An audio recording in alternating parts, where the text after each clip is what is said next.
রামগঞ্জে 22,000 জোড়া পাদুকা বিতরণে ইসলামী আন্দোলনের মহতী উদ্যোগ। লক্ষ্মীপুর থেকে শরীফুল ইসলাম ভূঁইয়ার পাঠানো তথ্যে বিস্তারিত। লক্ষ্মীপুরের রামগঞ্জ উপজেলায় ইসলামী আন্দোলন বাংলাদেশের উদ্যোগে শিক্ষার্থীদের মধ্যে পাদুকা বিতরণ কর্মসূচি চলছে। বিশিষ্ট ব্যবসায়ী ও সমাজসেবক জেলা ইসলামী আন্দোলনের সহসভাপতি আলহাজ জাকির হোসেন পাটোয়ারের সৌজন্যে প্রায় 1,25,00,000 টাকা ব্যয়ে 22,000 জোড়া পাদুকা বিতরণের এই বৃহৎ কর্মসূচি গ্রহণ করা হয়েছে।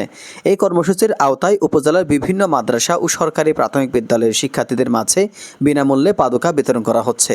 সম্প্রতি ভাদুর ইউনিয়নের 4 নং ওয়ার্ড চাঁদপুর বাঘে অবস্থিত ইব্রাহিম মাদ্রাসায় শিক্ষার্থীদের মাঝে পাদুকা বিতরণ করা হয়। অনুষ্ঠানে প্রধান অতিথি ছিলেন উপজেলা ইসলামী আন্দোলনের সিনিয়র সহসভাপতি মামুনুর রশিদ। এছাড়া ভাটরা ইউনিয়নের উত্তর ভাটরা নান্দিরা সরকারি প্রাথমিক বিদ্যালয় ও বাউরখাড়া সরকারি প্রাথমিক বিদ্যালয়ের শিক্ষার্থীদের মধ্যেও পাদুকা বিতরণ করা হয়। এ সময় উপস্থিত ছিলেন ইউনিয়ন ইসলামী আন্দোলনের সাধারণ সম্পাদক আবুল হোসেন রহমান, উপজেলা ইসলামী ছাত্র আন্দোলনের সাধারণ সম্পাদক হুসাইন সহ অন্যান্য নেতৃবৃন্দ। অন্যদিকে কাঞ্চনপুর ইউনিয়নের শেখপুরা নুরানি তালিমুল কোরআন মাদ্রাসায় শিক্ষার্থীদের মাঝে পাদুকা বিতরণকালে প্রধান অতিথি ছিলেন উপজেলা ইসলামী আন্দোলনের সিনিয়র সহসভাপতি মোহাম্মদ মামুনুর রশিদ। সঙ্গে ছিলেন ইউনিয়ন ইসলামী আন্দোলনের সভাপতি ও চেয়ারম্যান পদপ্রার্থী আলাউদ্দিন খান, সেক্রেটারি ফখরুল মজুমদার সহ স্থানীয় নেতৃবৃন্দ। আয়োজকরা জানিয়েছেন, উপজেলার প্রতিটি প্রাথমিক বিদ্যালয়ের শিক্ষার্থীদের মাঝে পর্যায়ক্রমে পাদুকা পৌঁছে দেওয়া হবে।